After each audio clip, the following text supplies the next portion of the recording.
देखते हैं क्या होता है। लेकिन फिलहाल यूनाइटेड नेशन सिक्योरिटी काउंसिल के अंदर पाकिस्तान का दबदबा बढ़ता हुआ नजर आ रहा है। इंडिया तो यूएनएससी का मेंबर नहीं है, क्योंकि वहां पर 5 मेंबर तो परमानेंट होते हैं, 10 टेम्पररी होते हैं जो 2 साल के लिए आते हैं। और पाकिस्तान पिछले साल यूएनएससी में आया था, इस बार वो जो बिस्मिल्लाहिर्रहमानिर्रहीम मार्कोर एनालिसिस के तमाम देखने वालों को अस्सलाम वालेकुम। दोस्तों, इंडिया के प्राइम मिनिस्टर नरेंद्र मोदी ने पूरी दुनिया में इंडिया को जलील करवा के रख दिया है और इंडिया की जो फॉरेन पॉलिसी थी उसको पूरी दुनिया में मुकम्मल तौर पर जबरदस्त कर दिया है। दुनिया के किसी मुल्क में इंडिया की अब इज्जत नहीं रही और किसी लेवल के ऊपर इंडिया को अब कदर की निगाह से नहीं देखा जा रहा। और ये मैं नहीं कह रहा बल्कि बहुत सारे इंडिया के सहाफ़ी कह रहे हैं।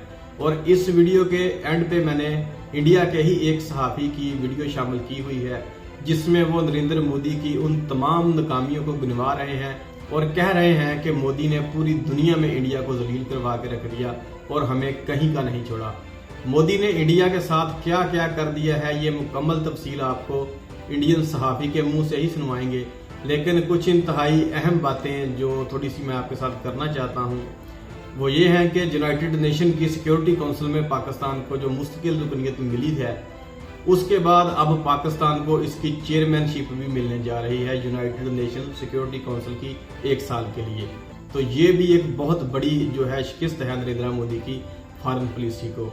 इसके बाद इसके कुछ झेली इदारे हैं जिनमें एक काउंटर टेरर पैनल है, इसकी भी वाइस चेयरमैनशिप पाकिस्तान को मिलने जा रही है। और इसके अलावा एक तालिबान सैंक्शन कमेटी है, इसकी भी वाइस चेयरमैनशिप पाकिस्तान को मिलने जा रही है या मिल गई है। तो ये बहुत बड़ी पाकिस्तान के लिए कामयाबियां हैं सफारती सतह के ऊपर।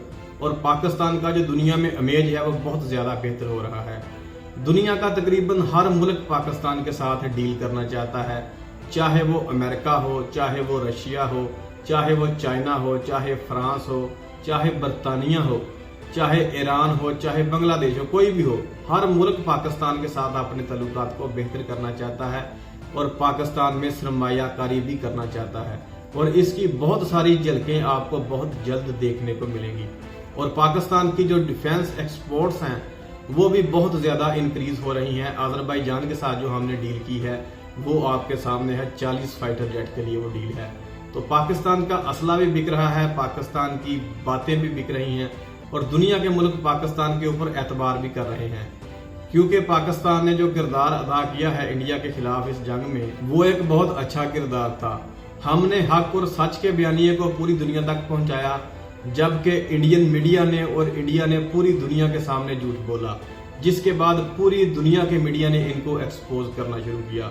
तो उसके बाद से पूरी दुनिया में पाकिस्तान का इमेज बेहतर हुआ है, जबकि इंडिया का जो इमेज है वो पूरी दुनिया में तबाह हो चुका है। तो दोस्तों, एक छोटी सी और बात करके मैं इससे आगे निकलता हूँ। पाकिस्तान के वजीर खारजा बिलावल भुट्टो जरदारी इस वक्त अमेरिका के दौरे के ऊपर थे और वहां पर उन्होंने एक इंतहाई अच्छा बयान दिया है जो मेरे दिल को बहुत लगा है। तो वो बयान मैं आपके साथ जरूर शेयर करना चाहूंगा। दरअसल वो तकरीर कर रहे थे, गुफ्तगू कर रहे थे, मीडिया से प्रेस कॉन्फ्रेंस कर रहे थे। तो उन्होंने कहा कि ये जो मोदी है ये नेतन्याहू की एक टीमू कापी है। तो पूरी दुनिया को उन्होंने बता दिया है कि ये जो नरेंद्र मोदी है ये गुजरात का कसाई है, कश्मीर में ये लोगों को शहीद और कत्ल करवा रहा है। तो ये भी सेम वही है जो नेतन्याहू है। तो मेरे ख्याल से ये जो बयान उन्होंने दिया है इसके बाद पूरी दुनिया नरेंद्र मोदी की औकात को समझ गई होगी और पूरी दुनिया को समझाने में पाकिस्तान को ये आसानी हो जाएगी कि नरेंद्र मोदी असल में चीज़ क्या है। तो इसके अलावा जी ब्रिक्स का भी एक इजलास हो रहा है, जिसमें इंडिया की ये कोशिश है कि वो पाकिस्तान के खिलाफ एक ऐसी करारदाद लेके आए जिसमें पाकिस्तान को दहशतगर्दों का सपोर्टर करार दिया जाए। तो इसमें चाइना का इसके साथ अब पेच पड़ने वाला है। चाइना हरगिज़ ऐसा नहीं होने देगा, लेकिन इंडिया कोशिश जरूर करेगा। तो देखते हैं कि आगे इसके ऊपर क्या होता है। इसके बाद जी इंडिया के वजीर आजम नरेंद्र मोदी को G7 के इजलास में कनाडा ने दावत ही नहीं दी। तो ये भी एक बहुत बड़ी जिल्लत इनके हिस्से आई है। तो बाकी ये तमाम बातें जी आपको दिनेश वोहरा की जुबान से सुनाते हैं और खुद इंडियन कैसे इन बातों को तस्लीम कर रहे हैं और कैसे वो पाकिस्तान ने जो खारजा पॉलिसी अपनी को अच्छा किया है उसको भी मान रहे हैं और कैसे नरेंद्र मोदी ने इंडिया को जलील करवा दिया है इसको भी वो मान रहे हैं। ये अब आपको सुनाते हैं। तो मजीद टाइम ना ज़ाया करते हुए आपको लेकर चलते हैं वीडियो की तरफ। तो आप वीडियो देखें बहुत सारी चीजें निकल कर आ रही हैं, जहां पर खास तौर से पहली खबर जो है वो पाकिस्तान से है, और जहां पर उसको 2 कमिटीज का वाइस चेयरमैन बनाया गया है। काउंटर टेरर पैनल, जी हाँ, काउंटर टेरर पैनल में वहां पर उनको वाइस चेयरमैन की पोस्ट मिली है। और इसके अलावा जो है अ, एक तालिबान सैंक्शंस कमेटी है, also known as 1988 committee. It's responsible for measures such as freezing assets, imposing travel bans, and enforcing arms embargoes on individuals and groups linked to the Taliban that poses a threat to the peace and security in Afghanistan. और इसके अंदर भी उसको एक vice position मिली है। और देखा जाए तो वाइस चेयरमैन जो है उनका जो खास तौर से जो पोजीशंस आई हैं, ये भारत के लिए एक शॉक हो सकती हैं। लेकिन इस साल पाकिस्तान तो यूएनएससी का 1 ईयर के लिए चीफ भी बनने जा रहा है, और देखते हैं क्या होता है। लेकिन फिलहाल यूनाइटेड नेशन सिक्योरिटी काउंसिल के अंदर पाकिस्तान का दबदबा बढ़ता हुआ नजर आ रहा है। इंडिया तो यूएनएससी का मेंबर नहीं है, क्योंकि वहां पर 5 मेंबर तो परमानेंट होते हैं, 10 टेम्पररी होते हैं जो 2 साल के लिए आते हैं। और पाकिस्तान पिछले साल यूएनएससी में आया था, इस बार वो जुलाई में शायद चेयरमैन बनेगा उनका। और भारत यूएनएससी में नहीं है इस बार तो। आज से 5-7 साल बाद फिर कभी नंबर आएगा इंडिया का, तो आएंगे आएंगे। 5 मेंबर जो परमानेंट हैं वो तो आपको पता है कि एटॉमिक पावर्स हैं, जिसमें अमेरिका है, ब्रिटेन है, फ्रांस है, रशिया है और चाइना। ये 5 वीटो मेंबर्स हैं उसमें। और 10 टेम्पररी मेंबर्स 2-2 साल के लिए वहां पर लिए जाते हैं। अब यहाँ पर जो पाकिस्तान को ये जो पैनल्स का जो चेयर मिला है, ये अपने आप में बहुत इंपॉर्टेंट है। यहाँ पर जिस किस्म के प्रपोजल्स मूव किए जाएंगे, और खास तौर से भारत कई किस्म के जो प्रपोजल्स हैं यूनाइटेड नेशन सिक्योरिटी काउंसिल में जो मूव करना चाहता है। और मुझे नहीं लगता, खास तौर से फिर 3 या 4 टेररिस्ट हैं, उनके नाम फिर से इंडिया मूव करने जा रहा है यूएनएससी के अंदर, कि उनके ऊपर टेररिस्ट का टैग लगा दिया जाए यूनाइटेड नेशन के द्वारा। और मुझे डाउट है कि उसके ऊपर पाकिस्तान और उनके दोस्त खास तौर से चाइना जो है वीटो ना करें। चाइना वीटो करेगा उसके ऊपर तो पास होने वाला नहीं है। लेकिन पाकिस्तान को इस कोवेटेड पोजीशन में लाने वाला, और खास तौर से जो एंटी टेरर जो ऑर्गेनाइजेशन है उसका वाइस चेयर देने का मतलब है कि अमेरिका दरअसल इंडिया को आंसर दे रहा है कि तुम क्या चाहते हो और मैं क्या चाहता हूं, दोनों में जमीन आसमान का फर्क है। तुम जिस चश्मे से लोगों को देख रहे हो, मुल्क को देख रहे हो, और मैं जिस चश्मे से देख रहा हूं, दोनों चश्मे अलग अलग हैं। क्या कहूं अब मैं। ये दुनिया यहां से जो हमें पिक्चर दिखाई जाती है और जो पिक्चर बाहर के चश्मे से लोग हमें देखते हैं, वो दोनों चश्मे बिल्कुल अलग हैं। हम यहाँ पर जिस किस्म की हमारे विश्व गुरु की पिक्चर्स दिखाई जाती हैं, हमारे मोदी जी की, बाहर वो पिक्चर उनकी नहीं है। और खास तौर से अभी जबकि उनको G7 का इनविटेशन नहीं है, तो ये 6 साल के बाद ऐसा हुआ है। और उसमें साउथ अफ्रीका के रामफोसा को बुलाया गया है, जेलेंस्की को बुलाया गया, ऑस्ट्रेलिया को बुलाया गया है। और भारत को बुलावा ना देना अपने आप में एक बड़ी घटना है, छोटी घटना नहीं है। और शायद ये इस बात का इशारा है कि mister Modi, we don't need you at the G7 summit, तो आप कृपया करके मत आइए। और ये शायद अकेला मार्क कार्नी का स्टेटमेंट नहीं होगा, ये पूरा शायद G7 का ही अधिकतर मेंबर्स का होगा कि they don't want to see mister Modi at G7। लेकिन पाकिस्तान की जो यूएनएससी की पोजीशंस है, यूनाइटेड नेशन सिक्योरिटी काउंसिल की जो पोजीशंस हैं, वो स्ट्रेंथन हुई हैं, और उसको चाइना की, अमेरिका की सपोर्ट है। कमाल की बात है कि पाकिस्तान को हमेशा से फ्रांस और ब्रिटेन की सपोर्ट भी मिलती आई है। और प्रीवियसली इंडिया को एकमात्र सपोर्ट जो मिलती थी यूएनएससी के अंदर, वो सिर्फ रशिया की होती थी। लेकिन रशिया भी शायद इस बार न्यूट्रल स्टैंड लेके बैठा है, और कोई प्रपोजल रोकना नहीं चाहता है। तो ये सारी की सारी चीजें हैं यहाँ पर। तो पाकिस्तान की पोजीशन इस मामले में यूनाइटेड नेशन सिक्योरिटी काउंसिल में और डिप्लोमेटिकली और थोड़ी सी मजबूत होती हुई नजर आ रही है। एक दूसरी खबर है कि बांग्लादेश ने इंडिया को एक डिप्लोमेटिक नोट दिया है। डिप्लोमेटिक नोट क्या होता है? जब एक सरकार दूसरी सरकार को कोई एक मैसेज देना चाहती है, वो मैसेज कई किस्म के हो सकते हैं। वो मैसेज प्रोटेस्ट भी हो सकता है। वो मैसेज कोई इंफॉर्मेशन है, उसको शायद कन्वे किया जाए। वो मैसेज एक कोई एक्सप्रेसिंग द ओपिनियन भी हो सकता है। वो मैसेज एक एग्रीमेंट के तौर पर भी हो सकता है। यानी कि it's a basically a formal written communication between the government used for various purposes like conveying information, making requests, or expressing opinions. It's a key tool in the diplomatic relations, often used to exchange formal communications between government and a foreign embassy or other government. इसका मतलब बिल्कुल clear है यहाँ पर कि बांग्लादेश की सरकार ने इस बार जो डिप्लोमेटिक नोट दिया है वो क्यों दिया है। बांग्लादेश की सरकार ने भारत पर इल्जाम लगाया है कि हम बांग्लादेश के नागरिकों को, यानी कि बंगाली मुस्लिम नागरिकों को अपनी फेंसिंग से, बॉर्डर से हम उसको आगे नो मैंस लैंड में धकेल रहे हैं।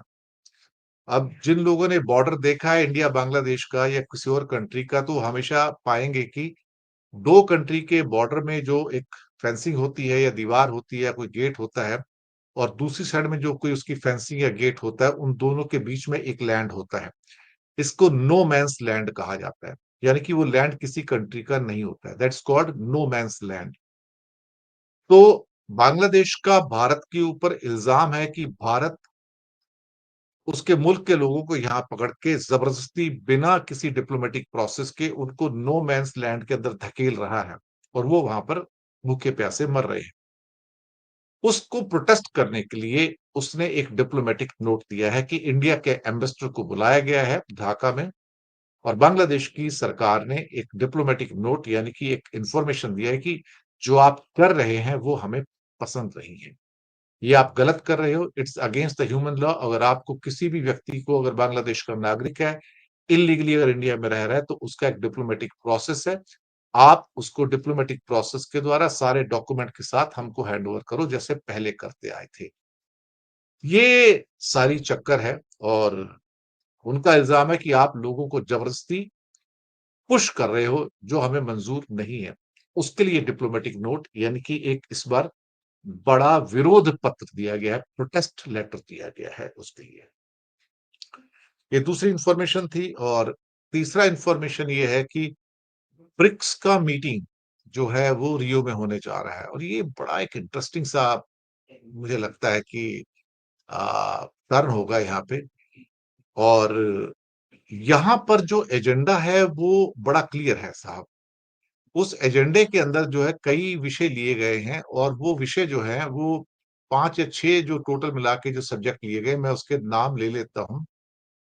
ये 6 और 7 तारीख को, जुलाई को ये समिट होने जा रहा है, 6th एंड 7th को, और यहाँ पे शी जिनपिंग भी आ रहे हैं, मोदी भी जा रहे हैं। इसमें 6 सब्जेक्ट जो लिए गए हैं वो डिस्कशन के लिए, वो ग्लोबल हेल्थ कोऑपरेशन नंबर 1 पे है, trade investment and finance number 2 पे है, क्लाइमेट चेंज नंबर 3 पे है, आर्टिफिशियल इंटेलिजेंस नंबर 4 पे है, multilateral peace and security architecture number 5 पे है, और इंस्टीट्यूशनल डेवलपमेंट जो है नंबर 6 पे है। यानी कि it will focus on the two priorities, one the global south cooperation and the BRICS partnership for social, economic and environmental development. अब भारत यहां पर जब मोदी जी जा रहे हैं, तो वो यहां पर एंटी टेरर को यहां पर दरअसल ज्यादा उसका प्रचार प्रसार करना चाहेंगे, एंटी टेरर।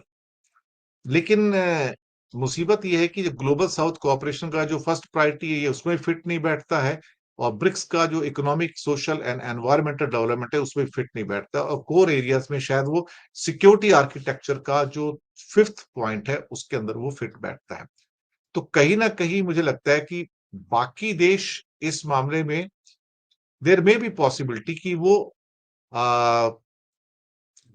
टेररिज्म का विरोध तो करेंगे, कि terrorism in every form should be condemned, लेकिन वहां पर वो पाकिस्तान का नाम नहीं लेंगे, ये बात तो पक्की है। मोदी जी वहां पर पाकिस्तान का नाम लेंगे, लेकिन वहां पर एक बाद में एक जॉइंट कम्युनिकेशन इशू होता है समिट के बाद में। जॉइंट कम्युनिकेशन, उसमें एक एक शब्द ध्यान से पढ़ा जाता है कि क्या शब्द इंक्लूड किया जाए। इंडिया चाहेगा कि उसमें पाकिस्तान को टेररिज्म के साथ जोड़कर वहां शब्दों को इंक्लूड किया जाए, लेकिन चाइना किसी भी हालत में नहीं चाहेगा कि पाकिस्तान का नाम उसके अंदर आए। और चूंकि ब्रिक्स इस टाइम पूरी तरह से शी जिनपिंग के द्वारा कंट्रोल्ड है, और भारत कुछ समय से ब्रिक्स के प्लेटफॉर्म को थोड़ा सा बचता हुआ नजर आ रहा है उससे। मैं सच कह रहा हूं, बचता हुआ नजर आ रहा है, क्योंकि बीच में ट्रंप ने जब धमकी दी थी कि ब्रिक्स अपनी करेंसी निकालने जा रहा है, तो अगर करेंसी निकालोगे तो मैं तुमको बर्बाद कर दूंगा। तो उसके बाद जयशंकर कई बार इंटरव्यू दे चुके कि नहीं, हमारा ब्रिक्स करेंसी में हमारा कोई इंटरेस्ट नहीं है, हम नहीं चाहते, हम तो चाहते हैं डॉलर मजबूत रहे। और वो अमेरिका के पक्ष में देते रहे, और कहीं ना कहीं ब्रिक्स को एक साइड लाइन पे लाने की, उसको पीछे करने की कोशिश रही है। अच्छा, तो दोस्तों दिनेश के बोहरा का इंटरव्यू आपने देखा कि कैसे ये बता रहे हैं कि पूरी दुनिया में मोदी ने इंडिया को जलील करवा के रख दिया है। और मैं तो हमेशा दुआ करता हूं कि एक बार फिर नरेंद्र मोदी इंडिया का वजीर आजम बन जाए और एक बार फिर ये जीत जाए, ताकि ये जो कश्मीर का मसला है ये भी हल हो जाए और जल्द से जल्द कश्मीर के ऊपर ये जो जुल्म कर रहे हैं वो भी खत्म हो और पूरी दुनिया को इनके जो जुल्म ये कर रहे हैं वो नजर आए। तो ये सिर्फ मोदी ही जाहिर दुनिया को करवा सकता है, इसके अलावा ये टैलेंट और किसी में नहीं है। तो फिलहाल जी इस वीडियो में इतना ही था। उम्मीद है आपको वीडियो अच्छी लगी होगी। अगर वीडियो अच्छी लगती है तो चैनल को जरूर सब्सक्राइब किया करें और साथ में बेल के आइकन को भी प्रेस किया करें, ताकि आपको हमारी तमाम नई आने वाली वीडियोस का नोटिफिकेशन मिलता रहे। अल्लाह हाफिज़। पाकिस्तान जिंदाबाद।